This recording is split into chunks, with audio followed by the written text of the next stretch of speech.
Hello, everyone, and welcome to another episode of Passionate People and Preposterous Peeves. I'm your host, Ike. And before we get too sucked into this awesome interview, do us both a favor and like, subscribe, and share this amazing piece of entertainment because I'm here with the one, the only, Jenny HEE!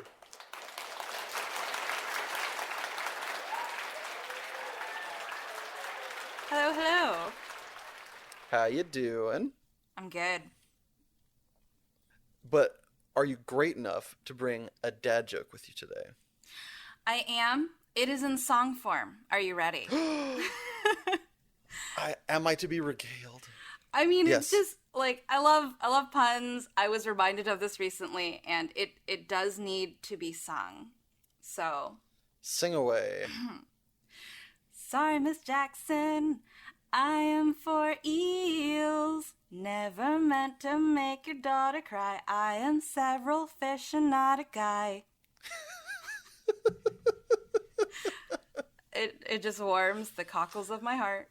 There's a webcomic that goes with it. So if you Google any part of that, you will find it, and it is adorable. I would look out for a cease and desist letter from Outcast in the mail any day now.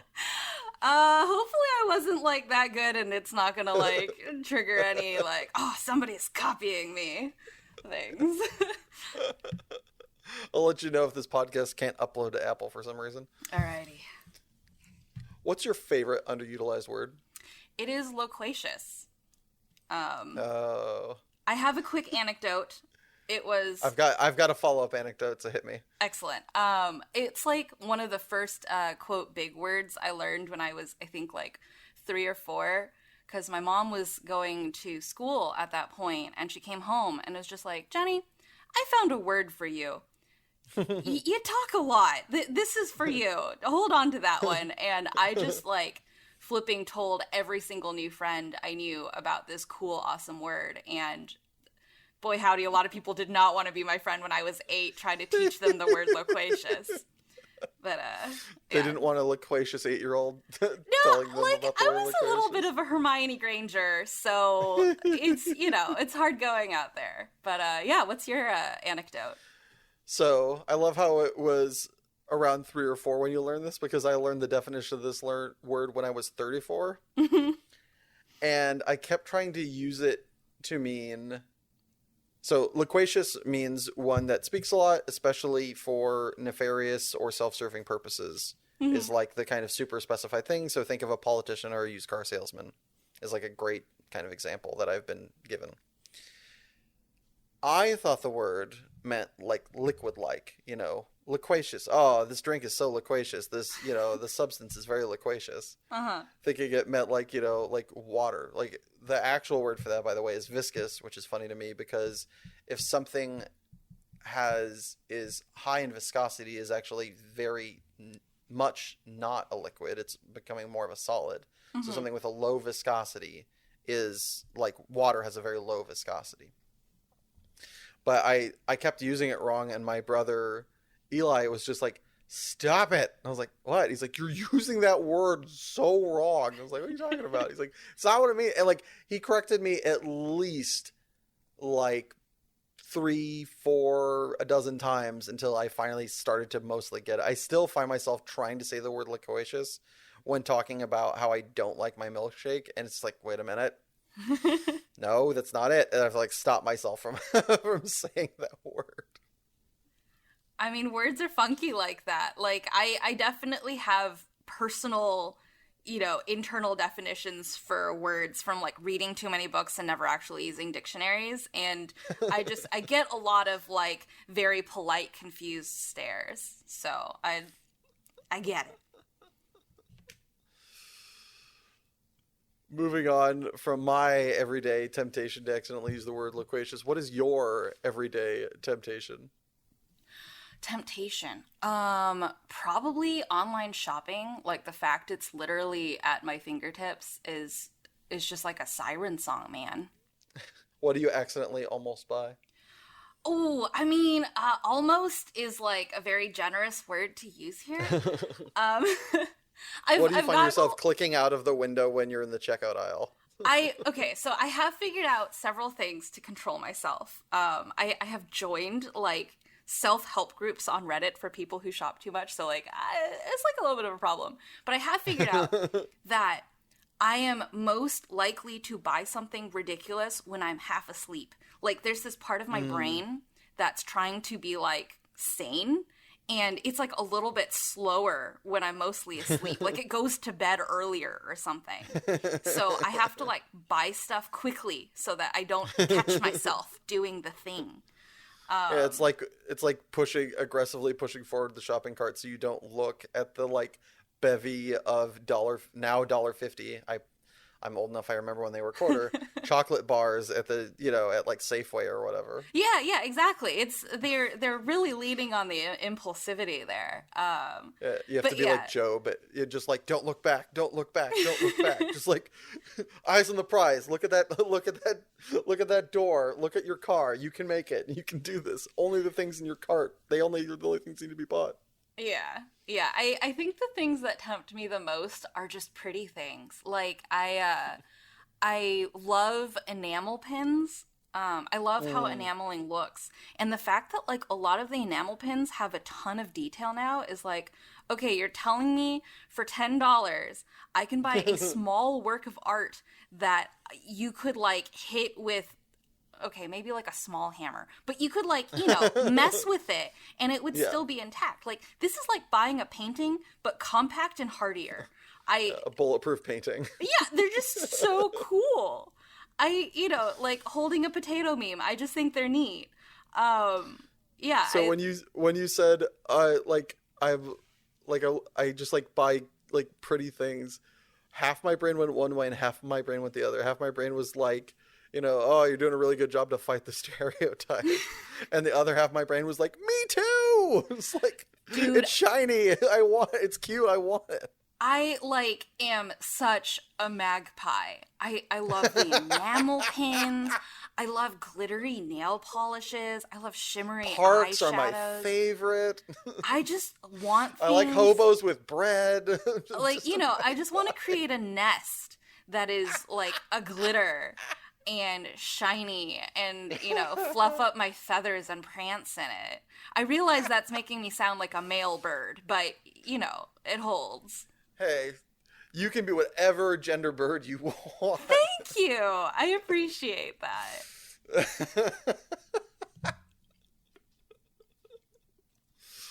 Oh, man, that was awesome. What movie will you never skip when channel surfing or, Netflix browsing, I guess now, as most people don't even have cable? Oh, that's true. It would be Lilo and Stitch. That was my comfort movie for all of college. And, Stitch is just so cute and violent, and I just love him. It's just my spirit animal. That's all it is. He's just very close to my heart. Whenever I see that movie, there's one scene. I don't know if I cry. I'd have to rewatch and find it. But I know I get choked up every time I see it. It's just that one scene where it's like Lilo stops. She's like, Ohana means family. I'm like, ugh. Right in the Why heart. is this little imaginary toddler just dropping to me my knees? Like, stop it. Oh, yeah. I can't. No, there's a part near the end of the movie that I cry at every time, but I love the Foley in that movie. Like, the sound artists are flippin' genius, and the part where Stitch bites his tail and, turns into a rolling ball is, the highlight of the movie to me. I just look forward to it so much. Yeah, it's so great. I love also, fun fact I found out the other day via, I think I'm going to look him up on YouTube real quick. I think his name's like Alan Sy or something like that. He does these, did you know moments. Mm-hmm. Yeah, Alan Sy, Allen, spelling, Allen space TSAI. He does these, 10-second did you know for movies, and one of them was that on Lilo and Stitch, the background in that one, and there's another Disney movie that I think I would kind of consider a classic that I can't remember the name of. They did watercolor because not of a choice necessarily, but because they were like Disney was looking to cut costs, and they're like, yeah, we don't want to do a full blown background, so they did like these watercolor backgrounds, which for me personally I think works better in that movie than any other thing I can imagine. Definitely. Yeah, the style in that is, it's such a nice dreamy atmosphere having those watercolors. Yeah, it just like it like sells even more firmly how much of a cuddle that movie makes me feel. Mm-hmm. Growing up, what was your favorite book? Books were my best friends, so I had many best friends, but I think the series that were most precious to me was maybe like starting around age 10, I discovered the author Tamora Pierce, and I am 1000% a choose a book by the cover person, and this is partly because I read a ton of the magpie allegory is it leaving this through. one. But I did a lot of picking up books based on the cover art, and like I was more or less determined to read my way through the entire like fantasy section anyway. Mm-hmm. But I would prioritize the ones that looked extra cool. But yeah, when I read Tamora Pierce, it was really neat. Like, I think she started writing in the 80s, and her characters are really, really cool and feminist in a way that it feels very genuine. Like, she's definitely got flaws, and some parts of it haven't aged as well. But you discover these characters who are women and just have hopes and dreams, but they live in a society that doesn't really want them to. And so it isn't like, I'm woman and I'm strong emotionally, breaking stereotypes. It's like, I'm a woman and I want to do this, and people are trying to stop me, and I like am not having it, which feels so much more realistic and relatable and way cooler. Don't have to. Yeah. Sorry, go ahead. And yeah, so I love fantasy. I still love fantasy, and finding those books with a really cool magical system as well, that had characters that, you know, just wanted to be people, while also happening to be girls, was a really novel thing to read about back then. Yeah, there's this idea, especially for like African American characters in film and in books, that they have to be infallible. They have to be like this like unbeatable like Valkyrie in like so many of the books. It's like they can't be flawed, otherwise like the character's like a loser, and like it's so like binary, where so much of, I don't know to what extent like African American males, but like other characters, like white characters, get to be so, they can be so flawed and we can still root for them, and like in the writing thing. And it's like, not that I think readers or viewers are necessarily impossible to do it, but like just so far the writing process hasn't done that. So yeah, it is, I totally know what you mean, where it's just like, yeah, they can just be characters and like we can root for them. They can kind of suck, or that, you know, they can have these like stumbling blocks that are integral to their character. You know, they have a gambling problem. They, you know, they like pretty things. Wink. Yeah. I think I've definitely thought about the issue of flaws in minority characters, and I think like I've come across two different concepts that both kind of fold into why these characters frequently have to be perfect. And I wish I remembered which YouTube channel I watched this video on, but they were talking about these perfect black characters in movies, was what I was watching.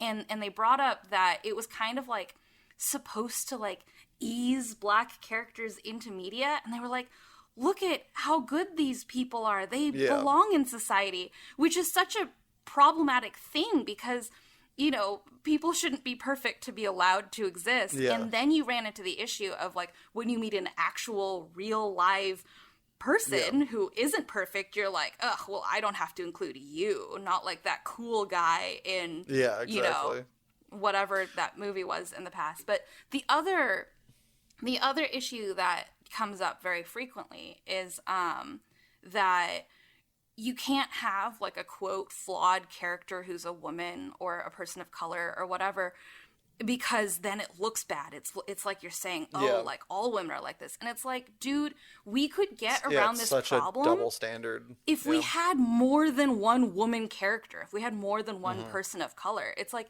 yeah, it looks like you're saying all women, blah, blah, blah, blah, blah, because all the women in this work of media, all one of her, all one of those people of color, you know, portray this negative trait. You turn them into this like statue or this lighthouse for all of their gender by them being the only one. Yeah, you can't have your character be the avatar of all of that kind of person. Like, you know, we remain individuals. So, yeah, I think that's, for me, that's one of the things. Did you ever see the show Arcane?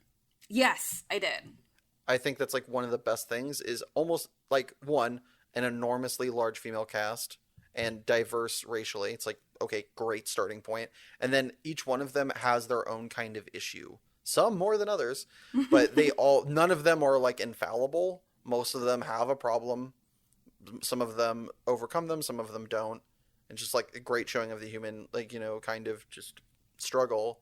But at no point, like, it doesn't ever feel like one of them is kind of letting down the movement. It's like, no, they're being individuals. They are succeeding, and they're also, you know, making mistakes, screwing up, or, you know, whatever. But it's like, it's a great way to show. It's like, yeah, it turns out when you have a plethora, you can make them more dynamic because they don't represent a whole entire swamp. Yeah, no, exactly. Like, there's totally, like, you know, your lawful good, your chaotic evil. You get to have this range because there's more than one woman character.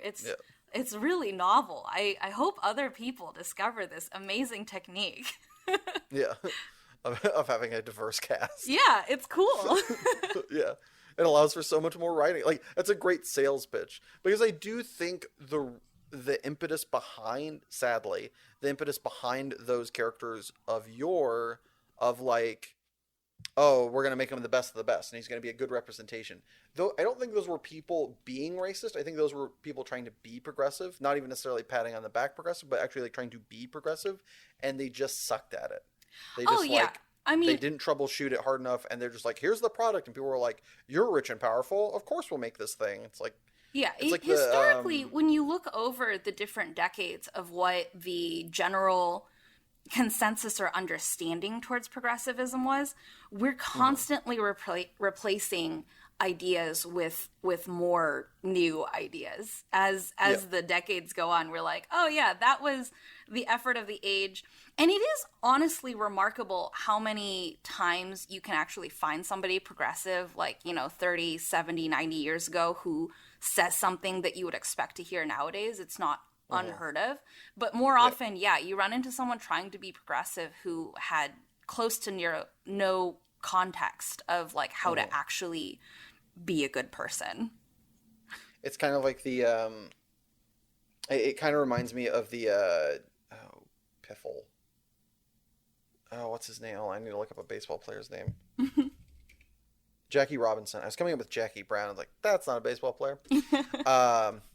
It's kind of like the Jackie Robinson problem, right? Like, the way they were able to integrate African Americans is by having one African American, and the manager of the Brooklyn Dodgers was smart enough to realize that the only way white America at the time was going to accept him is if he was just amazing and flawless. It's like, if you're really good and you don't do anything wrong, maybe. Yeah. And it's like, yeah, I mean, this was like the 30s or the 50s or whatever like that. It's like, yeah, that checks out. But so much of that is like, I feel like kind of has like seeped into like story making, especially movie making, where it's like, if the character is perfect, you know, just like Jackie was, it's like, yeah, we're in a different time period now. We're not in the 50s where you have to convince racists not to hit this guy, when, you know, just like allow that to happen. Yeah, like, I mean, we've moved past that a bit. You'll find people thinking like, well, we're good now. And it's kind of like, why should we keep changing? You know, things used to be terrible and they're fine now. And it's like, I'm basically having a conversation now about microaggressions, right? It's I mean, the problem is that people keep using the word good as if it's like this finished thing. We're not good, we're better. Yes, exactly. And we can be better still is the thing. It's like, you wouldn't stop, if you're a runner, you wouldn't stop trying to beat your best time. it might be hard. It might be even nearly impossible, but you wouldn't stop, be like, okay, I'm going to try to hit that time. No runner's trying to hit that time. Yeah. Unless it's like breaking the law of physics or something like that. They're going to continue to try to beat that time. Exactly. It feels a lot like, I mean, I think part of the thing that might be happening is that people are tired, you know? They're like, I tried to be good, I became good, and you're telling me that what I did wasn't worth anything? Like, I'm exhausted. I don't want to keep straining to think outside of how I was raised. And I get that. You know, it's hard to realize that something you believe in, some fundamental building block of yourself, might have been wrong or, you know, been built on biases, and you dismantle that and you do all this work and it's painful and the self-reflection doesn't look good. And then when you're done with all of that, somebody looks at you and is like, hey, have you looked at that block over there? And you're just like, I have to do this again? Are you kidding me? I'm done. Yeah, exactly. I've had enough.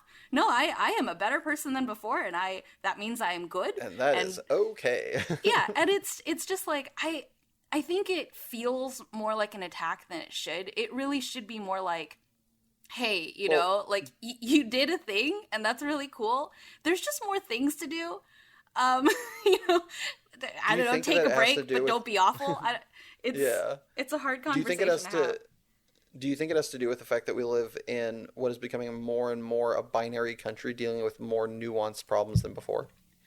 Oh, man. I mean, definitely like that binary is a word that resonates with me because, you know, we're all on social media and we're seeing the echo chambers that it's creating, and it's making it more and more difficult to talk to people. It's making it harder for people to be centrist, especially. And it's always... Well, it just seems with me that when people do better, that so much of, especially like Twitter and like social media, the way that people respond is amazing or terrible. There's no like, congratulations, you did good. Here's the next, the next step thing. Also, maybe just like take a beat before you just tell somebody that like they have more things to do. But it seems like, to me anyway, coming from a very waspy as shit background, is that like the response is either like, high five, you did it. Like, it's like something you can say, I'm not a racist, like put that on your mantelpiece. Or it's like a negative kind of like, is that all you did? It's like, can you give them a little bit of credit? I mean, obviously it's not done yet, but like, you wouldn't have a kid come home from his second year of art class, show you something, and either frame it like it was the Mona Lisa or burn it in the trash. You put it on the fridge. It's like, put their accomplishment on the fridge, show them that, and allow them to build, and then constantly be putting new shit on the fridge. Don't just like, I think positive feedback is good, but here's where I want to bring up an idea of social media being a problem. I think that people who want to cookie for doing the right thing shouldn't be putting that on social media, because social media is too big of a room. You have to think of your audience. Like, your social media is going to be...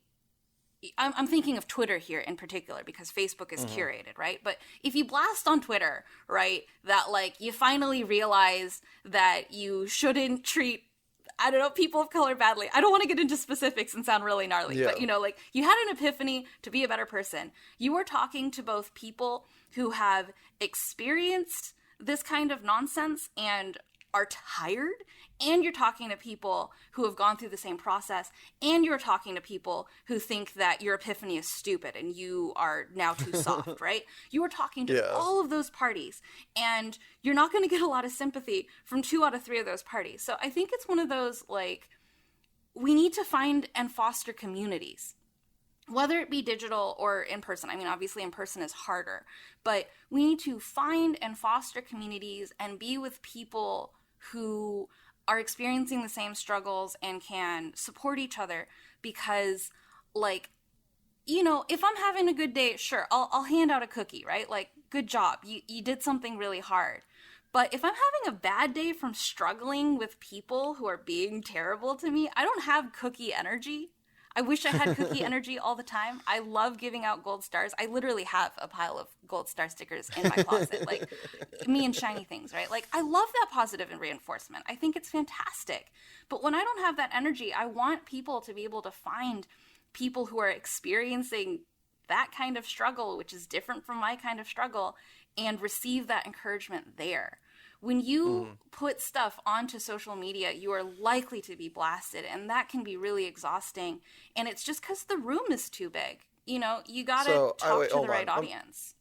Let me make sure I'm getting this right. Are you recommending that not everybody put all things on social media? Is that your crazy notion?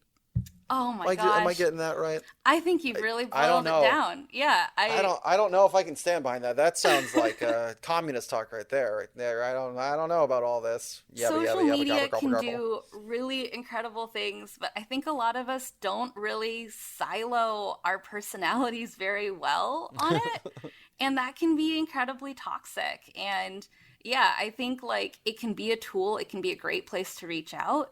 But it's also not really a place to put all of yourself all the time. And yeah, I really think people should foster communities and closer relationships and try to find a sense of wholeness through those avenues instead of seeking grand public love, because that is impossible. All right, hot take of a metaphor before we move on. Being able to voicelessly speak on or facelessly speak on Twitter is kind of like giving somebody a mask that can't be taken off and tell them to and like ask them to not go rob a bank. Like, you're never going to be punished. You're never going to be caught. All you can do is like reap the rewards. Of course, everybody's going to do it, right? Yeah, I don't use Twitter for that reason. It just seems so messy. Like maybe I'm thinking about it too transactionally, but I feel like it's a persona and it needs to be treated with a lot of care. And, you know, the fact that people can dig up Twitter histories, that's always a thing. So I always think, like, what am I going to say on here that I'm going to be really embarrassed about 6 years from now? And I just never post anything. It's just not my jam. Because, like, you know, 6 years ago, I was a bit of a dum-dum, and I'm probably a dum-dum right now, and I don't need to share that. No, I can share that with my friends, and then that select group of people can mock me later. I'm fine with that. That I have signed up for. But I don't want the public at large to realize I exist and I'm doing a crummy job of it. I don't need that negativity, man. Of course, a magpie would refer to the job they're doing as crummy. Oh, all right. Straight to the heart. From one disastrous circumstance to another, if you had to evacuate your house, what's the first non-living thing you'd grab and rescue to safety? Sam and I have had discussions where he points out what his vintage deck looks like. Like, we've just reached the conclusion it is the highest density of value that we possess. But other we're gonna do a little bit of a TLDR for the Muggles out there. Sam is your significant other. Yes. And vintage is a very old and expensive format in Magic the Gathering. Continue, please. It's worth so much more than its weight in gold, I'm sure. Yes. It is worth more than platinum.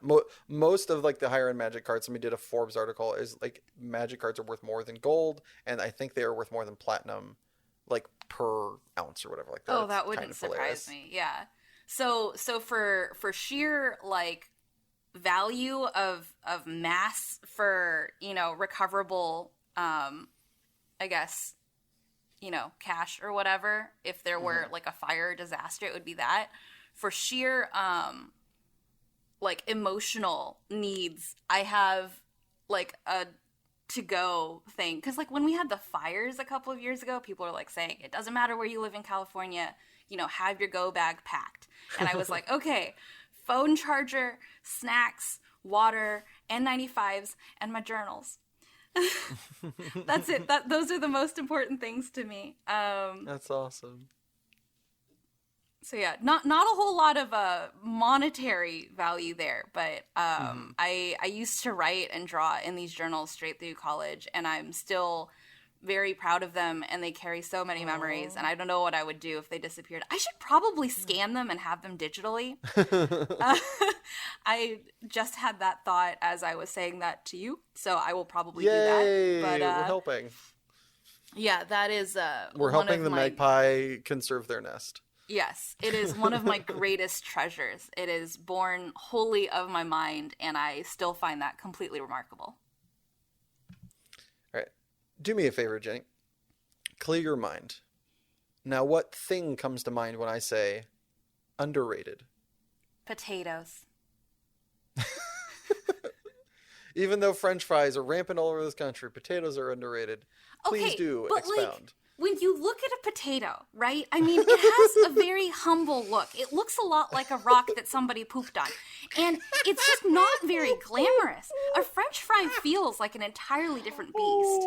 And potatoes have so much potentiality and so many things that they get along with.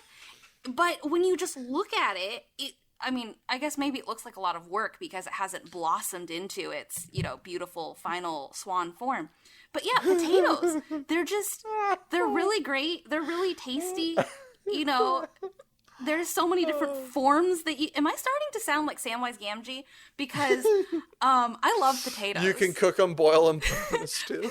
Yeah, exactly. It's a mood. I just love the fact that you're like, they don't get what they deserve.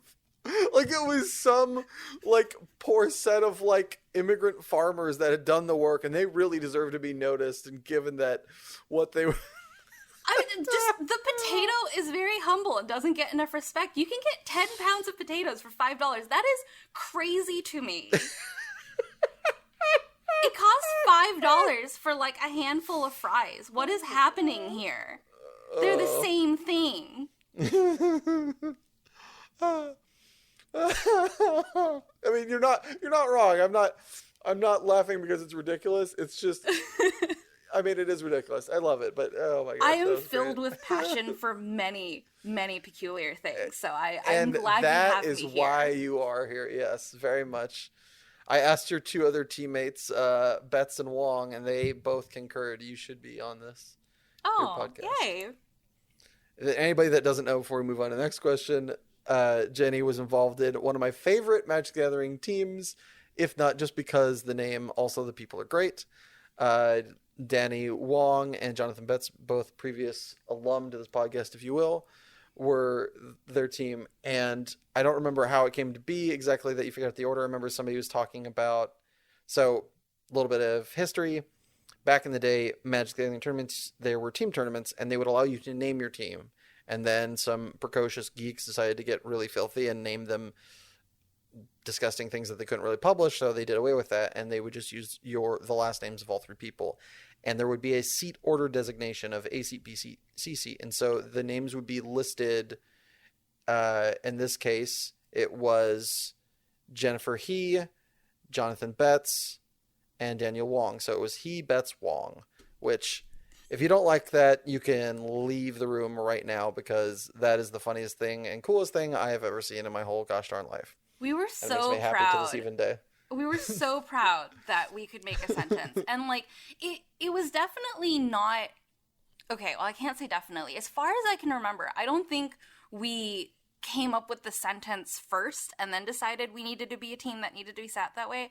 I'm pretty sure it came organically because we needed John Betts to be sane between me going off and Daniel Wong really going off, and we're okay, we need a buffer. We need someone who is an actual person.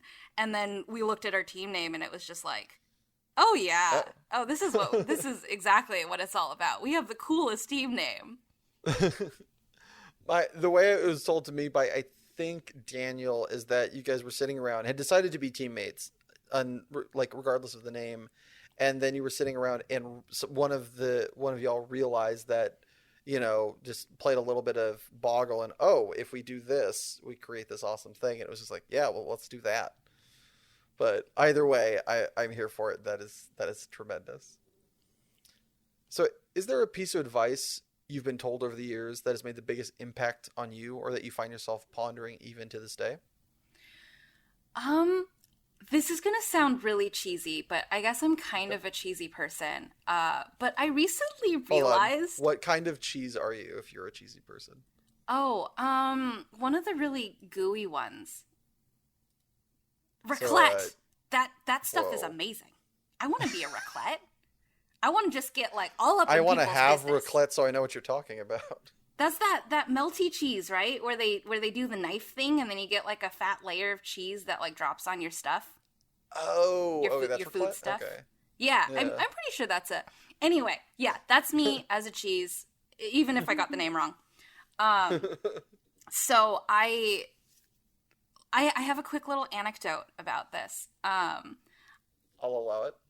Thank you. I'm in therapy. It's been huge in improving my life. It's really gotten me thinking about a lot of things and unthinking some, crap that I internalized at a younger age. And one day I go into therapy and I've had this epiphany, and I'm talking to my therapist about God, you know how they say live, laugh, love, and it just feels so ridiculous and so trite? That's what I want to do. I want to live, and I want to laugh, and I want to love. Those are things that bring me so much joy, and I just feel so ridiculous.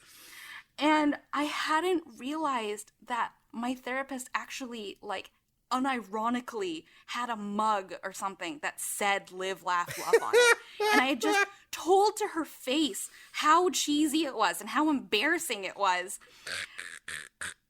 And I was melting. I just felt so bad that I had mocked this thing. And it was kind of a reverse mock, because I was saying that I'm realizing how real this is and how much I actually am finding value in it now that I can get past how trite it is. But yeah, it was a horrific moment, but also once I get past the cringing, I do genuinely believe in finding, things that bring joy to my life, to other people's lives. I spend a lot of time thinking about the purpose of life. I don't know. I hope this is normal. And it's hard. Who cares if it's normal? Yeah, it's very weird and easy to spend a lot of time pondering because, nobody really has an answer. But yeah, live, laugh, love. I'm kind of here for it. And ironically, that's the goal. And it's concise, so I can actually remember it. Yeah, I like it. It's interesting how many cliches are just annoyingly true. It's it's a dumb thing, but also, damn it, there's sometimes just a kernel of truth. Sometimes it's complete hogwash. But generally speaking, there is some amount of varying truth, person to person on those. It's damn it. Why does it that dumb thing that I hate people saying to me? Definitely. It is what it is. It's grown, but you're not wrong. I think it's just that when it's applied unhelpfully, it gets really grating. It's if I'm having a day where I am emulating my favorite thing on earth, a potato, and I'm just not being a person, and someone comes up and is just hey, have you tried living, laughing, and loving? I would with that voice affectation. Have you tried harder? I wouldn't really be digging that advice, but you'd be hitting them with a potato. It would be difficult because, I would want to eat that potato. I don't really want to waste something so precious. I don't want to waste the precious thing on an unprecious person. Yeah, exactly. They're not worth my potato. Jenny HEE, they're not worth my potato. Yeah. Yeah, feel disparaged upon. But yeah, if I'm doing soul searching on my own time and trying to figure out the purpose of my own life, and I come across something super cheesy, but it has a new meaning for myself, then it makes a lot more sense why these sayings become sayings. But people really slap them on things that they don't deserve to be slapped on, so... Oh, gosh, that was too much. All right, given the opportunity, what is your favorite personal anecdote to tell? Favorite personal anecdote? Oh, man, I have so many. I love talking. I guess this is my go-to. It used to be my go-to whenever I drank, but I drink a lot less now, so I just have to find places to insert it into casual conversation. Podcasts. Yeah, I used to do research in a lab that studied ants, and I was really scared of ants, but I was also not a great student, and I was just like, I hope this lab takes me. And they were like, are you scared of ants? And I was like, no, of course not. Why would I? Why? And they're like, okay, ants? Yeah, they're like, okay, great, we're gonna send you out to do field research. You're gonna be like out camping for 2 weeks and just picking up ants and stuff. And I was like, oh God, this sounds terrible. But I actually really got over my issues with bugs over those 2 weeks, because it was fine. Everything was fine. And it was like exposure therapy. I mean, I was never like super scared, but you know, a little bit jumpy, a little bit squeamish if I saw like a spider or whatever. But after that, it was kind of like, oh, I can just pick up that bug and throw it away, and it can't do anything to me. This is great. So the anecdote at hand was, we had spent like half a day collecting specific ants. And oh my God, if you want to have me on again and I can explain exactly what we were researching, it was so cool. Oh my God. It was trying to look into if a certain species of parasitic ant was speciating based on its host species. Anyway, we were collecting ants. And it's a slow process because you have to pick them up individually. So I'd been using tweezers to grab them by the leg so I didn't squish them, and dropping them into a cup. So I have this I have this mug in my cup, and I have a cup in my hand. There we go. English, sentence, picture, painted. I've got like 10 ants in my hand. It's taken, like an hour of grueling tweezering. And all of a sudden, this huge bug hits my hand, and just like gut instinct, I like flip that hand into the air, and I throw all of the ants all over myself. And thankfully I was with other people, so I had to stand stock still while they looked all over me and plucked as many ants as they could find off of my person and put them back into the cup. So they'd gotten like 5 ants off of me, and we're not feeling too hot about finding the other 5. And this is still the same hand, and I look on the back, and there's this huge beetle that's just on me. I don't know how I didn't feel it. Like, it must have been heavy. Yeah. And I flipped the cup onto myself again because instincts. So the 5 ants were on my person again. I'd finally gotten the dang beetle off of me. And I had to continue standing stock still while they're like, peering down my shirt to see if they can pluck any ants out of my... So, yeah, great time. Great time was had by all. We did not find all the ants. I'm hoping most of them were like, flung past my shoulder, but it's entirely possible. I had literal ants in my pants in that moment. But yeah, it was great. Highly recommend doing field research. It was beautiful out there. It was really cool looking at native ants, which look very different from the ants that most people are familiar with seeing, like breaking into their houses, the little black ones. Like, they come in totally different sizes and different shininess, and it's really cool. I love ants. They're just really neat. I don't like them covering my body. That was not great. But yeah, the field research was very, very interesting. Awesome. All right, from that great story to hopefully this great fact, what, Jenny HEE, is your favorite little known factoid?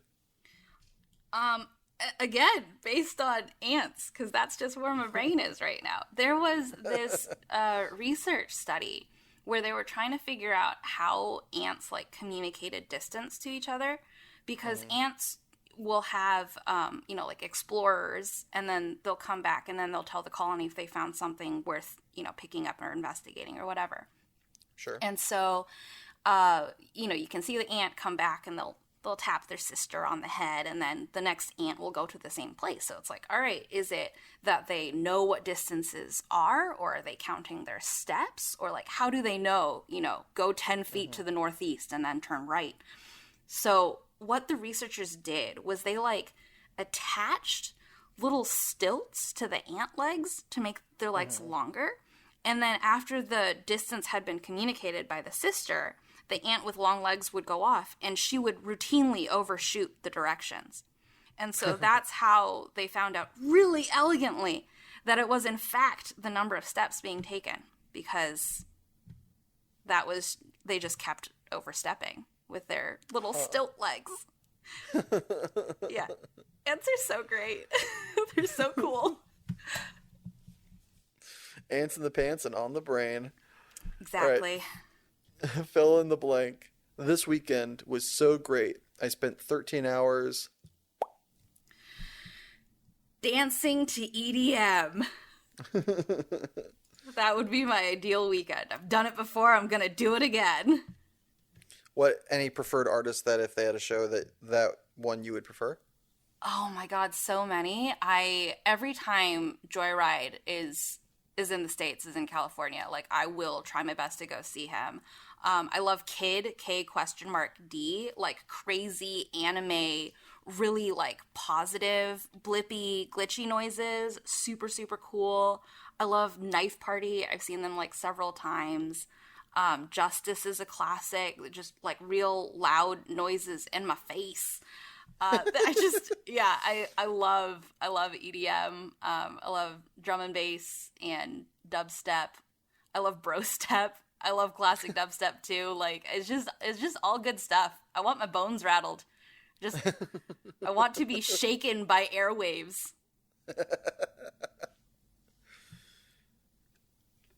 Can you think of the most impactful memory of when you realized you weren't so alone in your struggle, or when you were more like everybody else than you had previously realized? Less other, if you will.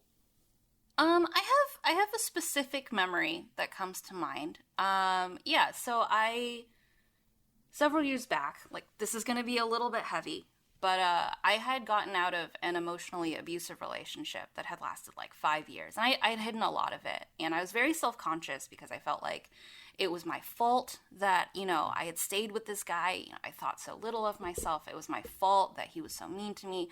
All of the classic stuff that happens when over several years your sense of self has been degraded. And I was at Udo because Eudaimonia, my old game store, no longer is. But R.I.P. Yeah, it used to be my home, and I was like, I have no social skills because I've been so isolated. So I'm gonna go here where everyone else has no social skills, and I'm gonna fit right in until I figure out how to be a person again. So I'm being super awkward, trying to figure out who I am again after this experience. And I was talking to one of my friends, and I kind of offhandedly joked that like I was feeling a bit weird, feeling a bit self-conscious, and that I had tried really hard to not be weird, to not push this guy away, and he'd, gone on to make me feel like crap anyway. And my friend just looked at me and was just like, "Oh, Jenny, we all know you're weird. Like, we like you." And that was just so mind-boggling to me that I couldn't believe my acting had been that bad and everybody knew I was weird. A little bit affronted there. But B, I was, I didn't realize that my weirdness could be a good thing. I didn't know that that was something people could love me for and not something that people would want me to change and suppress and hide. And I just felt so seen, I had given up this huge dark secret, and I was seen, and all of those flaws were still loved, and had been loved, and I just missed it. It helped so much. It really, it made me feel like a person again, and that was really precious. That's awesome. It's really nice when our friends remind us of what they see and what they love us for, and help us kind of bring us back when we're kind of down on ourselves, because we are our worst critic, and sometimes we do need a hype man, or exactly, hype team, a hype person, one might say, a hype people. Hype people. Yeah, I especially have been noticing it lately, what with our great panini, our shared sandwich of sadness and isolation. It's been easier and easier to isolate ourselves because people are not wanting to stress other people out with their, own struggles, and it's just easier to keep it quiet. And it feels silly to talk about struggles when everyone I know is also aware of the fact that other people have it worse. It's like, oh, I don't want to whinge about this. I'm quite privileged. And you know, this is one of those, like, know what room you're in, share it with people who are in, you know, a similar situation, and not leaning on someone who is, you know, wanting for more. But this isolation that we push upon ourselves to try to save other people, you know, emotional stress or pain or whatever, is not really doing any services, because then you can start feeding yourself all sorts of weird lies, like, oh, this person doesn't want to hear this person doesn't want to hear from me, this person probably doesn't even like me. And opening up, even when it feels like maybe you're asking too much of someone, can frequently be an incredible experience of, you know, being vulnerable. And something I found really helpful that I hope other people might find helpful is, if you're feeling self-conscious about, you know, having a bad day and dumping it on someone, you can just ask, like, hey, is today an okay day for you? Like, I'm having a rough one. Can I lay that on you? Put that on your shoulders for a hot second? And they can feel free to say, like, hey, I'm having a really rough day too. I'm sorry. But, you know, check in on so-and-so. And, like, I know that they're doing okay and maybe they want to chat. And having vulnerability, you know, asking for help, realizing that someone who can't offer you help is not rejecting you, but, you know, having their own time, their own life, their own internal world, and continuing to seek help and being vulnerable, and all of that can lead to so much more strength than one might think. Totally. It's one of those interesting things where it's like, you wouldn't think to, words, I just forgot them. You wouldn't think to ask for permission outside the bedroom. It sounds like a weird thing. Be like, hey, can I do this thing to get, why can't I think of words? Help me. You ask for, consent? There we go. Yay. Yay. I know words. So, like, asking for consent is just not, it's something that, like, it's so funny to ask, because we're not, as an American public anyway, we're not constantly used to doing that. But it's so freeing and so calm inducing for me. It's just like, you know, even in just like day to life, it's like, hey, do you mind, you know, can I tell you something that's like, you know, that I've been meaning to tell you that might be a little bit awkward? Are you willing to accept criticism right now, or, you know, critique on this? Hey, I'm having a bad day. You know, all of this is just asking for consent. And it does, while it is kind of weird to be like, because of what came before, you know, of, you know, decades for some of us, or years of being like, you know, I either will or won't say it. Like, you are the one deciding, not the person that's going to listen to it. But like, when you do that, I promise you, listeners at home, that it is like the best feeling ever. Because then not only do you not feel bad, the person's gotten prepped, it allows them to know that they're just here to listen, which was like, for me, was the biggest thing. So I had like family members and like people that I loved and trusted, like when they would ask me, it kind of gave me the role to know to like sit and listen, or, you know, if they're looking for help, then I can like, you know, put my problem solving hat on or whatever. And so by putting context in that, not only do you know that they're okay to listen to it, or okay to, you know, do whatever you need, it also like brings the other half of that circle where it puts you in like a better like space too. Yeah, I definitely agree. And something I find interesting is just like how people say stuff like, oh, communication is really important, you should really try to communicate, blah, blah, blah, blah, blah. But they don't really give examples of what that looks like. I love Dear Prudence. I love reading like agony aunt letters and stuff. And partly it's because, you know, I can be quite awkward, and having someone come up with a script for a situation, or a script for how to have a difficult conversation, has really helped me understand, like, yeah, this is what a conversation could look like. This is how to have those difficult conversations. and also, like, expecting someone to know what you mean is something I think that happens a lot in our culture. Like, you should be able to read the room, and saying something like explicitly asking for, like, are you okay to have this conversation right now, makes it a lot clearer if someone's having, you know, a bit of a difficult day and doesn't have that energy to, quote, read the room, or if it's not, you know, hugely in their skill set, just giving someone a leg up and saying, quite clearly, I would like to ask this of you. Is that all right? I think that's lovely. And it would be really helpful if people could, open up a little bit and realize that it's okay to be a little bit clearer or, more straightforward about what is desired in a conversation. Because, like sometimes I feel totally socially inept and I'm like, oh, there's like a handbook out there and I didn't get it and I'm supposed to say something right now, but I didn't get the handbook, so I'm going to say something wrong. And then that'll lead me to like not saying anything. And like sometimes that's worse. And you're just like, shoot, I wish I knew like what phrasing to use when I wanted to ask this question so that I don't sound like a total butt face. But yeah, consent is great. It belongs in all kinds of relationships. Yes. Use it everywhere, often and frequently. It's the best. Everybody's a winner when consent is at dinner. Oh, charmed. Love it. Steal it, put it on a shirt, let the people know. It's out there. Is there a moment that you look back on in your life that fills your chest with pride or brings a tear of joy to your eye? Oh, I have felt joy in my life. I can't. Are you convincing us or yourself of that? Like off the top of my head, I mean, like really random crap is coming up that I know wasn't like really informative to who I am. So like, I feel like I should offer something more weighty. Yeah. Okay. The time that like I won the spelling bee in 8th grade was really cool. That's awesome.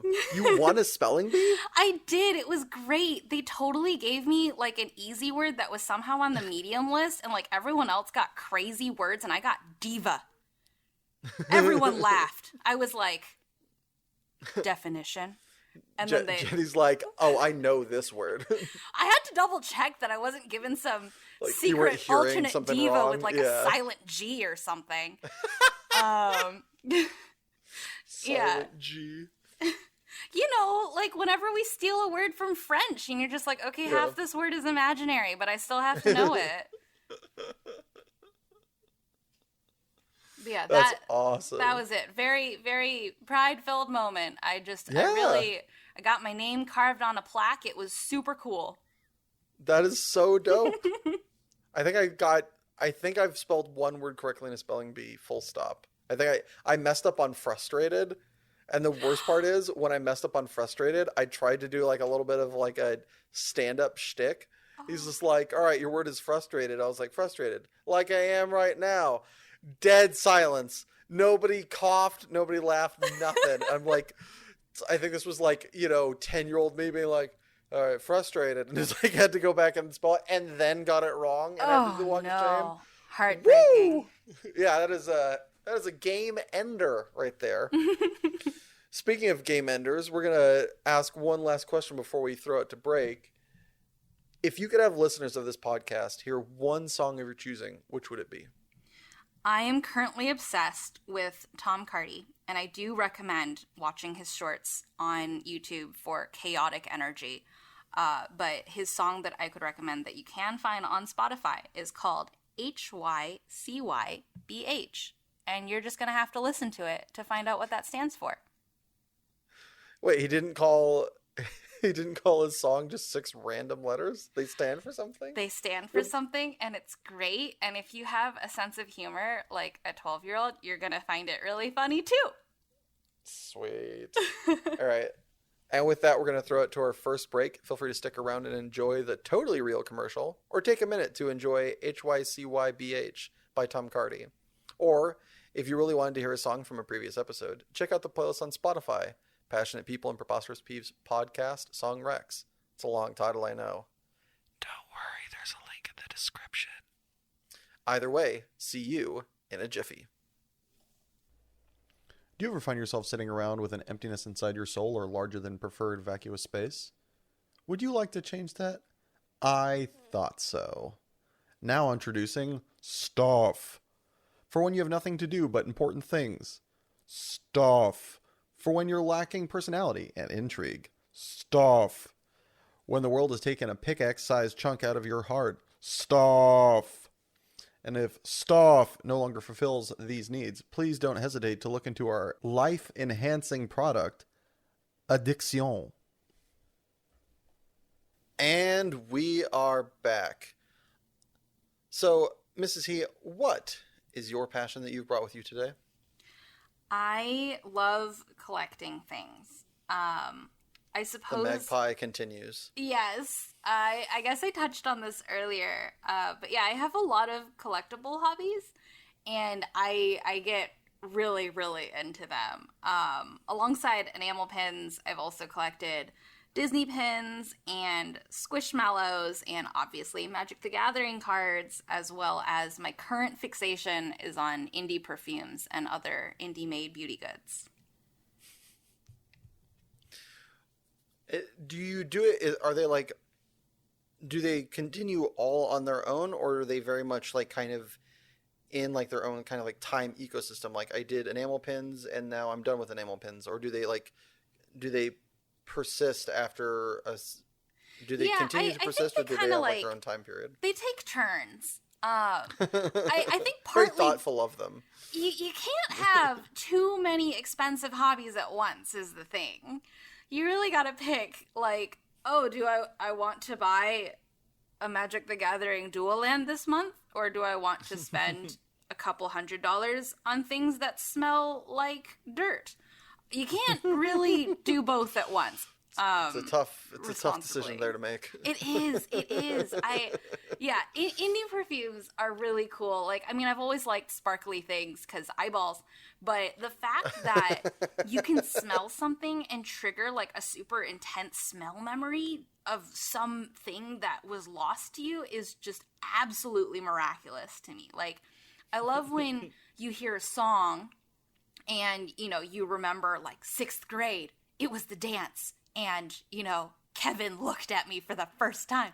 You know, that kind of stuff is crazy. And I smelled a perfume the other day, and it's called That's a Rock Fact. And the notes are something like grass and, like, rain and gravel. And I smelled it, and it immediately transported me to my neighborhood that I grew up in at night, age, like, 12, about to go trick-or-treating, because that's when all the sprinklers would go off, and it just smelled like that kind of cold night of promise, and that's just crazy to me. That's so cool. Yeah,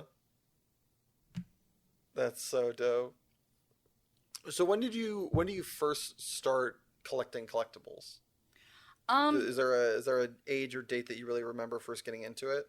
So I've always wanted to collect things. I'm a huge mess of a person, and my parents didn't let me, also because it would have been crazy expensive and I wanted to collect everything.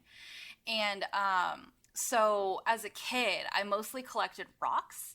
Like, I've been cleaning out my childhood bedroom, and I'll find a box and there'll be rocks in it, and I'll find a box in that box which has rocks in it, and if there's a box in that box, it either has rocks in it or my baby teeth. Like, you just don't know what you're gonna get. So yeah, I've been collecting things forever, but things that are expensive, I started collecting more as an adult. After I got my first job, I, like, didn't buy anything for, like, a year, because I was just so terrified of, like, you know, not being able to pay rent and stuff. And then I, like, eventually forced myself to be like, okay, you're financially stable, you have paid off your debts, like, you can afford to tip like 16%, maybe even 17%. Like, you can do it. And as I like kind of eased into being okay spending money, it, like, you know, I'd look at something I liked and be like, you know, Gollum style, after all, why shouldn't I has it? Like, I went a little bit off on the deep end for a while. But yeah, I have spent more time recently trying to figure out, like, okay, do I actually want it? You know, like, is it just because it's quiet in our global panini and I need something to look forward to, like mail day? But yeah, it's been more rewarding now that I put a lot of consideration into what I buy, and I've been trying to prune things. But with the stuffed animals in particular, they're all so cute. You've been a frugal magpie, have you? Yeah, I'm trying. I'm trying to be a reasonable magpie. I'm trying to, like, you know, be conscious and not try to sneak stuff past my, you know, inner voice of reason when I'm sleepy. But yeah, I think I more started collecting stuff like a couple years after graduation from college. When did you first get into Magic the Gathering, and how did that happen?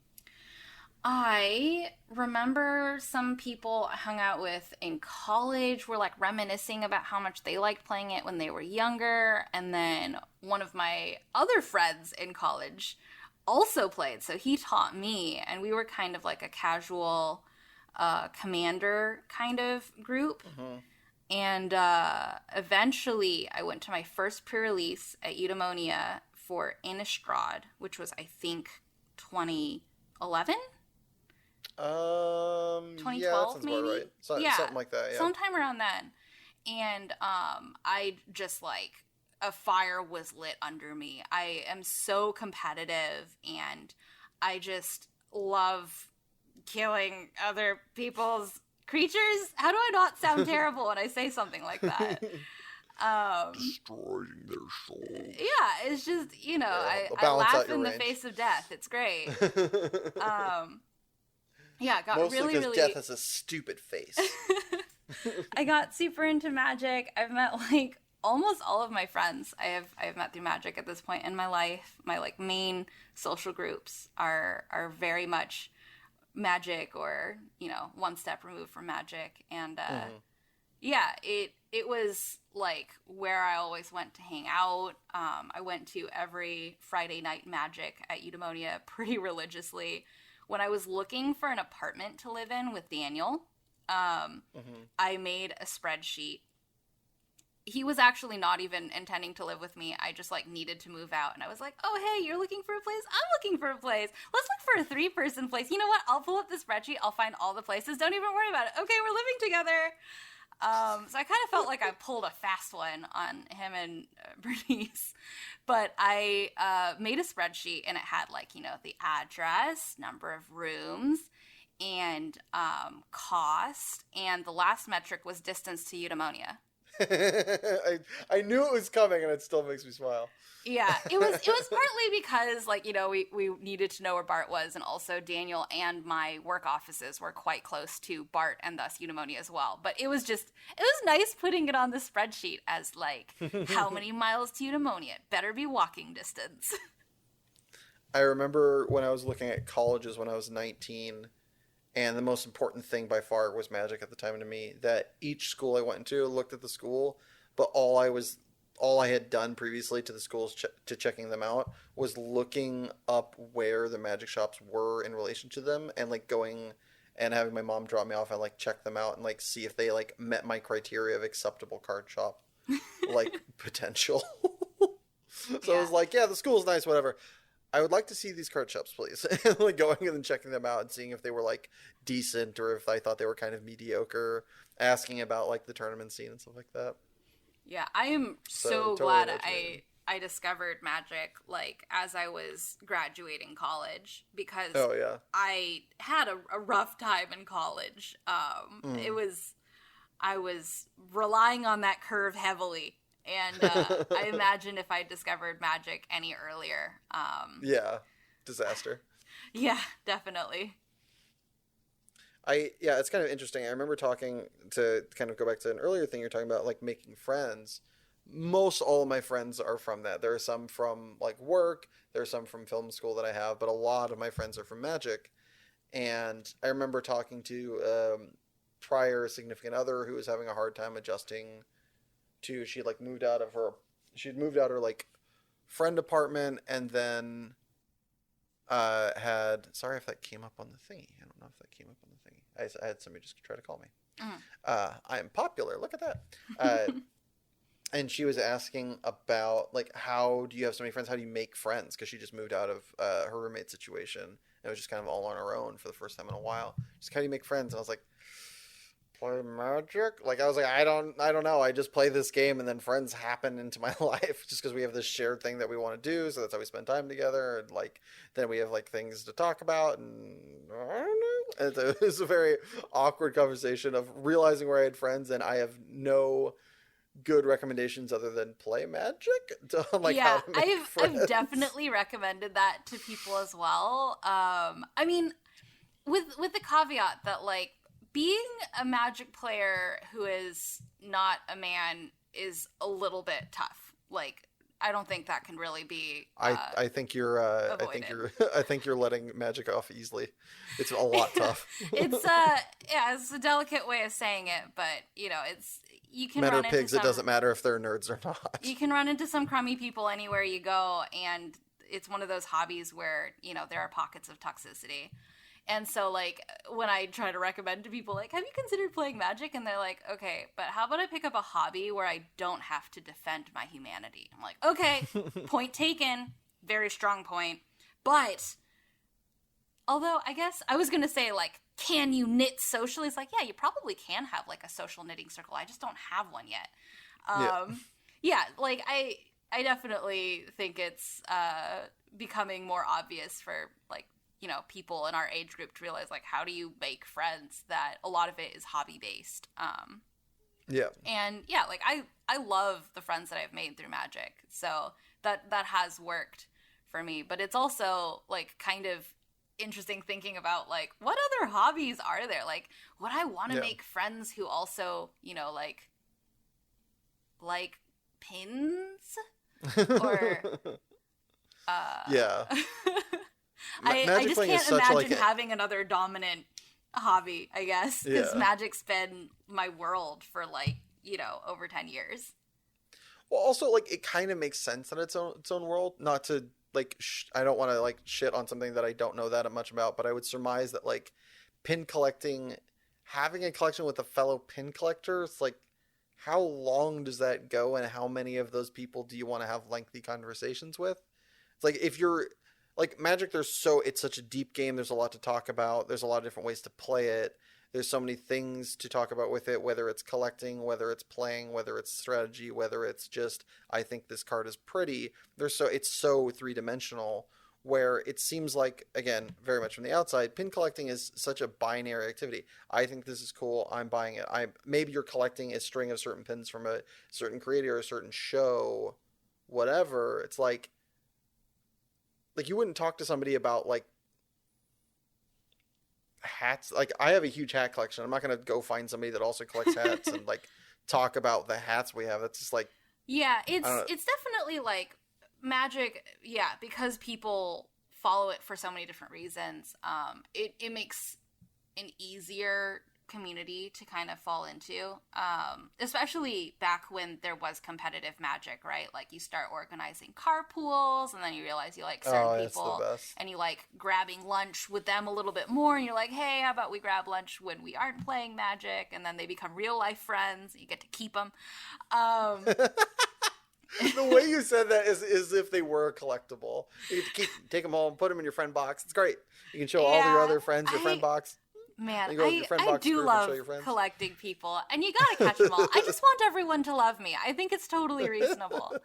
But yeah, no, I have to say, I've been trying a little bit to kind of dip my toes into other communities, and I'm in a Squishmallow chat, and it is like 50% like, have you seen this new release, and like sharing pictures, and like, this is what I got, and you get to share your excitement. But the moment where I felt like, oh, like, these people are actually super chill and I do want to hang out with them, was like late at night. It turns out everyone in this stuffed animal collecting group is like over 25. We were talking about like insoles that you put in your shoes for like back support, and like the merits of different types of insoles, and like stretches you should do to like make your knees feel a little bit less, you know. And I was just like, these are my people. Like, our bodies are falling apart and we have a passion for stuffed animals. This is fantastic. This is where I belong. Yeah. I want to be able to talk about, like, you know, my body that's falling apart and how cute that octopus is. It's got hearts for cheeks. It's so cute. That is cute. But yeah, it's still like, it hasn't super taken over my life. There aren't tournaments, there aren't things to kind of build around. There's nothing to really, I think that trading card / competitive card game aspect where you get to like say like, hey, come over, there's a GP coming up, I want to practice Seal, let's spend a day talking about strategy and stuff like that, kind of in-depth, your conversations just become so vast and varied. Totally. So it's so funny you're talking about like carpool groups. I was going through my Facebook pages and like trying to find a group to like, do a post, and I was like, I can't remember the name of the group.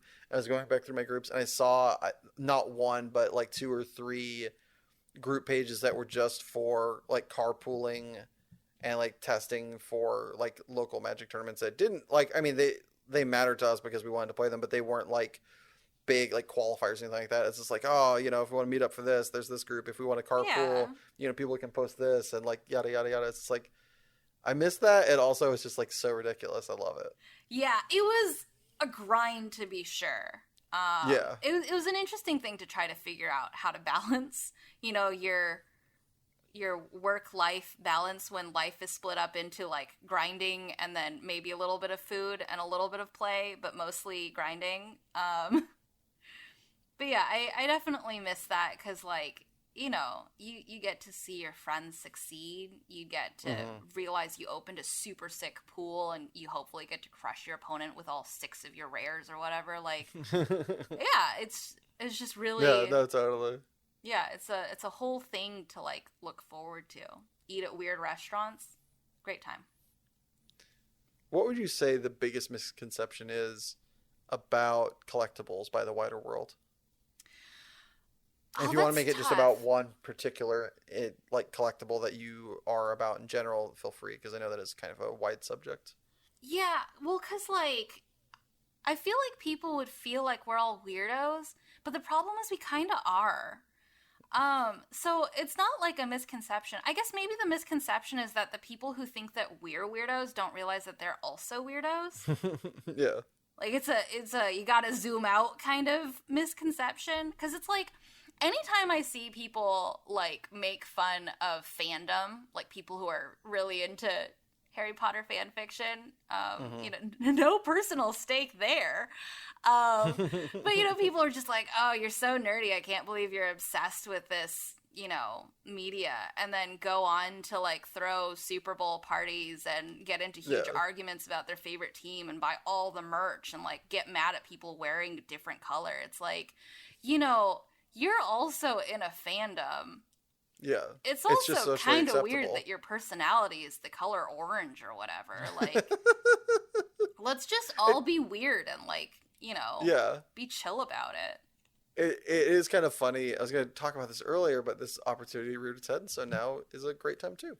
The idea of, being weird or different, that's only set by those who want to other people and by main society, which also just wants to other people so that they can like feel better about themselves.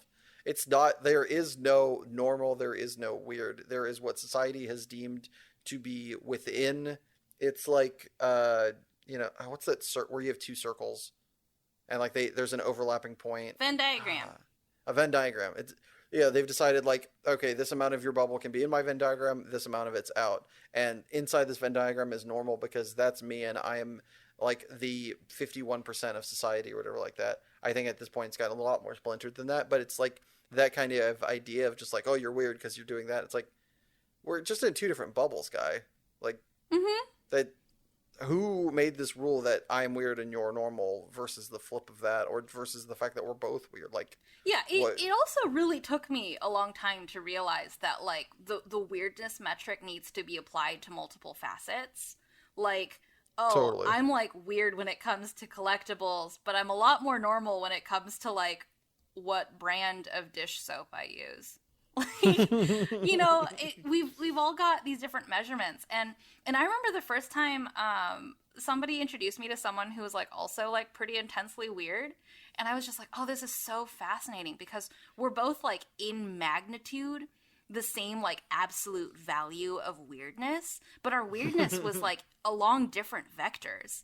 So it was just, funny. like, such a synergy. But, yeah, like, it really started standing out to me that, like, they were weird about something else, and they thought that I was, like, still too weird. And I'm like, nah, man, we are equally weird, but in different directions. And, like, that's cool. Yeah. And that's fine. It's just, like, they're not better than you. You're not worse than them.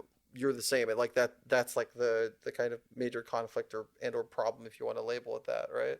Yeah. It's like, yeah, I'm not worse than you guys. We're both just weird, and that's fine.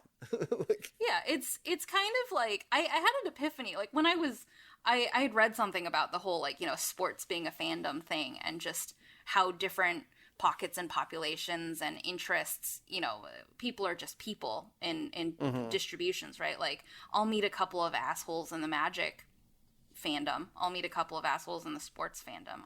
No matter what hobby you go to, you're gonna find somebody who's, gatekeeping and crappy and everything.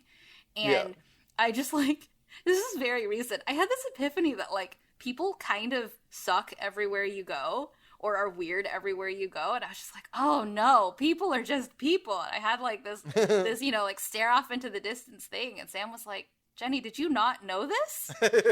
How is this new? Well, it is such a message that a lot of groups like to say about themselves, and other groups, like, trying to feel inclusive or mighty, will say about other groups that, like, oh, they're this, like, that makes them, like, 100% okay. Yeah, well, it's like, not all therapists there's a social are good. hierarchy that's like, if you say it's shaped like a ladder, nobody wants to be on the bottom rung. True. So everybody's, trying to be like, well, at least I'm not that group. Yeah. I've got that going for me. I mean, there's plenty of groups that are, by and large, I would say, a net positive, or, like, if you wanted to put it on a rung, on, like, the higher rung. But it's like, yeah, there can be bad contents of that puddle. It's like, I think therapists are, by and large, great people. I also know the people that have had terrible therapists that gave them horrifically, like, mangled info, some of it intentionally. It's like, there are bad apples in all barrels. It doesn't ruin the barrel unless there are more than, like, an acceptable amount of bad apples. Right? Yeah, or, like, you have a barrel that is societally not approved to ever be scrutinized. Like, if you just societally have to assume that barrel is always good, it's like, no, that's... Yeah, and the other reflection, the other side of that is that, like, it was kind of remarkable realizing that, in every different group, there are really fantastic people. And, like, I had to face the fact that I had been super judgmental. And I think part of it was, like, sheer self-defense, right? Like, after being harassed by so many different people in so many different places, I, didn't really want to put my guard down anymore. And it's tiring being defensive all the time, but it's tiring dealing with BS. So it's a hard thing to kind of figure out, like, how to remain vulnerable and open and find genuine connection with people, and also not get hurt along the way. Like, I think that's just the goal in life, is to figure out that balance. All right, so we're going to do one more thing about your passion, then we're going to move on to your peeve. Lastly, explain your favorite non-obvious aspect of collectibles. Oh, that's really tough. I mean, obviously, I'm going to enjoy being, like, a magpie and flouncing through my grand collection. It definitely brings me a lot of joy. I've had many people suggest Marie Kondo to me as a person who collects maybe too much. And that's been kind of funny, because it's not a great approach from, like, the really zoomed out level of, like, does it bring you joy? Because, like, everything brings me joy. I am very easily joyed upon. But it sounds like, with the way we're talking, maybe one of the best aspects for both of us, as we are both collectible freakazoids together, is that like the kind of non-obvious aspect is the amount of, like, kind of friends you gather along the way. Yeah, that's definitely a huge thing. Like, the human connection being able to share that joy is so huge. Like, I'm the kind of person who doesn't really even like watching like movies by myself because I want to share that feeling and that discovery with people, and finding someone who like also has a passion for smelling like vanilla like me. It's just like, yeah, have you tried this vanilla? And they're like, yes, isn't it amazing? It's so vanilla. And like, I know what they mean is thrilling. It's amazing. And like, we both know that we're being ridiculous, but like, you get it and it feels good. Yeah, finding that community. That's a good point. Thank you. Yes. I love finding people who remind me that, you know, we share things, we have experiences. It's great getting to have some insight into someone else's private world and remembering that we're all, you know, living our own lives. We're all our own main characters, and being reminded of that and getting to share in other people's experiences is really fantastic. That's truly beautiful.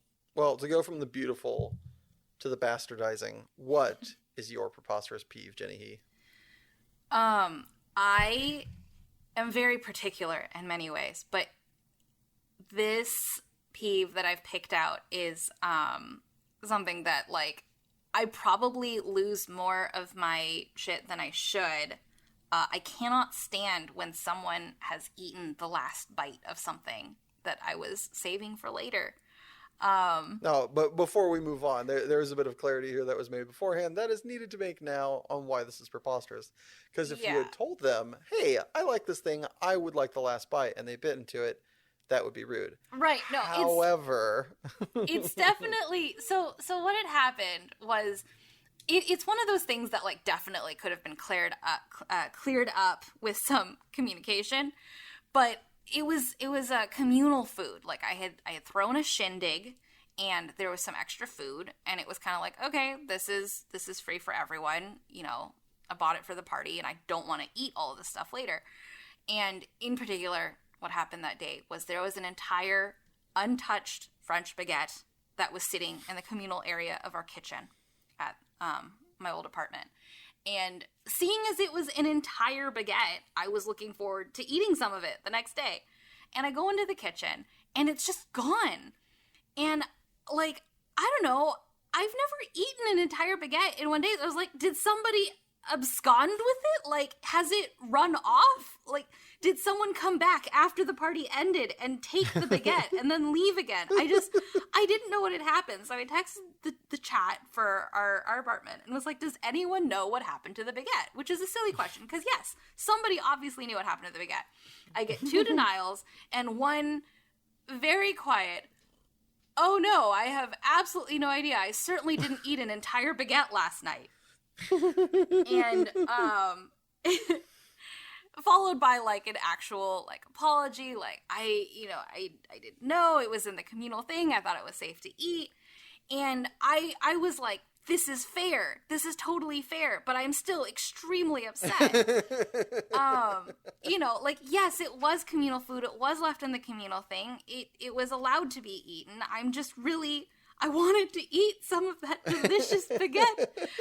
And eventually we did make a house rule. Sam helped figure out something that was like, you know, low effort for everyone and high reward for me, and that I would never feel as emotionally devastated as I did that morning again, which is that Jenny gets the last bite. If there's a bowl of candy out and, leave you know, one. Yeah, you just gotta leave the last Reese's peanut butter cup. And odds are very good I won't even eat it. I'll keep looking at it and thinking, oh, I should buy more of that. And then I'll refill the bowl, and then I just won't. And then your roommate will look at it and be like, there's still that one peanut butter cup, and I can't eat it. And they will notice. But it's worked. I no longer am filled with a totally irrational amount of sad anger when something has been finished off before I had a chance to nibble on it. When do you remember seeing this problem before this baguette burglary? I mean, this was, I guess, a couple years after the dorm. So it had been some years of, like, you know, sharing food, sharing space. But I think it was really just part of the growing pains of, like, adulthood and figuring out how to cohabitate with people. So if something had happened, it was always, like, pretty clearly defined, like, oh, this was my fault, or, oh, my roommate sucks. And it was never a case where it was like, I had an expectation that people didn't know, and someone else had an expectation that totally makes sense, and those two things clashed. Like, it's something that, like, you know, doesn't come up too often, where there isn't really a clear villain in the story, and you still have to figure out how to make things work. Like, this is sort of why, like, I love reading Agony Aunt letters. Like, I grew up reading Dear Abby and Dear Prudence and whatnot, and it's just really lovely seeing, like, you know, how do I exist in a world that has other people in it? You know, how can one get by with such pressures and such difficulty? If you ever write a memoir, it should be The Trials of a Magpie. Life is so hard and no one understands me. It's true. It's true. I can't get all the shiny things. People keep finishing off baguettes and not letting me have the last crumb. This is bullshit. I know. Obviously, my mind should have been read. The way I live my life makes the most sense, and all of my internal rules are just rules of the universe. And how dare you? How dare you not know what I was thinking? Not read my mind, yeah. Yeah, of course. Like, I feel like that's an epiphany most people have in their, like, you know, late teens, where it's like, oh, your universe is separate and distinct from mine and equally valuable? I don't like it. I will not accept that. I do not care for this. Yeah, I would like something different, please. Hopefully it sinks in, and we all need reminders, I'm sure, except for some special people who are wholly selfless and good. But yeah, it's hard to figure out how to live in a world with other people in it. Truly. We can't read each other's minds. It's totally unfair. That is so unfair. And with that obnoxiousness now swirling around your brain as well as ours, we're going to head to our second ad break. But don't go anywhere, because when we get back, Jenny is going to enter the lightning round. See you guys in a bit. Have you ran out of new stuff to do, rendering your life wholly unsatisfying? Do you have too much time on hand and have no idea what to do with it? Or are you just plain over this existence and wish for a plane with more intrigue? Might I introduce you to Addiction? Addiction deals with all these problems and more. Had to meet your significant other's parents and would rather not? Addiction. Had to go to work for the third day in a row? Addiction. Rent? Why not? Addiction. Addiction cannot be held responsible for your choice of choosing to imbibe in addiction. Any and all life-destroying fallout as a result of addiction cannot be legally pinned on addiction. But you're more than welcome to try. And we are back. Jenny, are you ready to enter the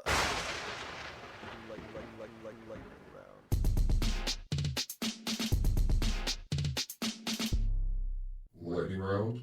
I am. All right, put however much time it takes to bake this cookie on the clock. Jenny, is there a higher power? No. Shakira's voice in Danny DeVito's body, or Danny DeVito's voice in Shakira's body? Shakira's voice in Danny DeVito's body. Have you ever paid more for a meal than you made in a week? Yes. You're having the best day of your life. What happens next? Another amazing thing or something terrible? Oh, something terrible. Would you rather give up cheese or naps? Naps. Are hot dogs sandwiches? Yes. If you had the power to see the future but couldn't change it, would you use it? Yes. Pineapple on pizza or fist fight? Pineapple on pizza. Kill the spider or get an adult?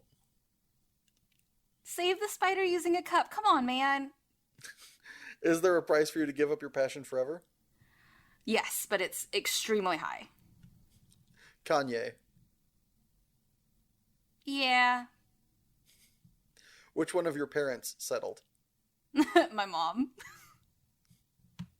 Which do you max out first? Intelligence, charisma, or strength? Intelligence. Did you ever cheat on a test in school? Yes. Are we alone in the universe? No. Would you rather have your inner monologue sound like Gilbert Gottfried or Fran Drescher? Fran Drescher.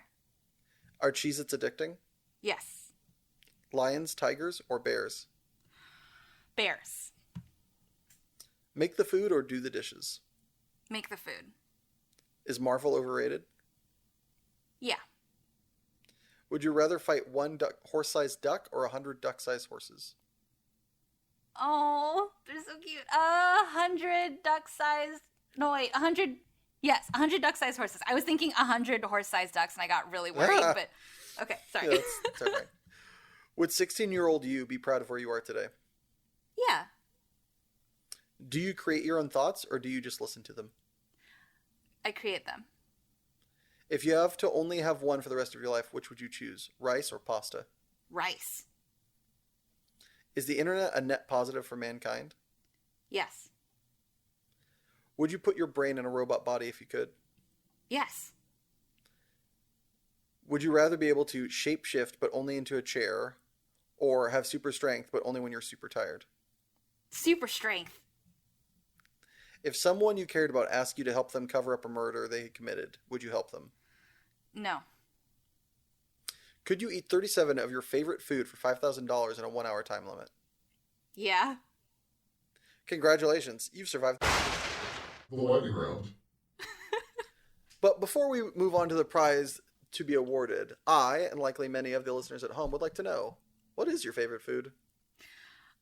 Well, I mean, I was thinking rice, right? Like, I love rice. It's delicious. It's the foundation of, like, so many meals. And I could totally eat, what was it, 37? That's a mouthful. I mean, maybe, like, a big one. It depends on the size of your rice, like long grain or what. But easy peasy. Loophole enacted. I respect that. All right. You won! What lightning round question would you like to ask me and in turn be asked of future guests? Okay. Would you rather punch a capybara or hug a boa constrictor? I'm a lover, not a fighter. I would hug a boa constrictor.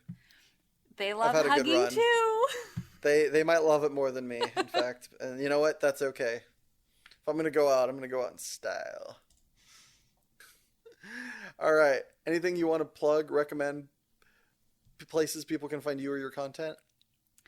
I am creating things on Instagram at instagram.com/bearcatdesign.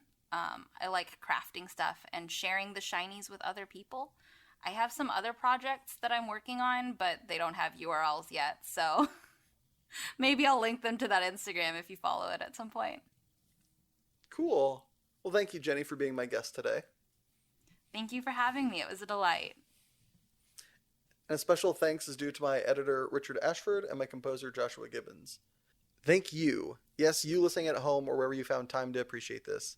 Time is the most precious commodity we have, and I appreciate you spending yours with us. And if you enjoyed this podcast, please subscribe, like, or just share it with a friend. Every little bit helps. Or if you already have and are out of episodes to listen to, don't worry. We put out a new episode every Monday at midnight on Soundcloud, YouTube, and Spotify at Passionate People and Preposterous Peeves Podcast. And a very special thanks are due to our very first Patreon patron, Sibella Yellow. And if you'd like to join said illustrious ranks and have your name read aloud, just head on over to patreon.com/Passionate People and Preposterous Peeves Podcast. And remember, folks, if I'm bored of the key you're playing on the piano, am I keyboard or am I just playing bored? Either way, that is one sharp song you got there. Oh, I love it. Oh, that was good.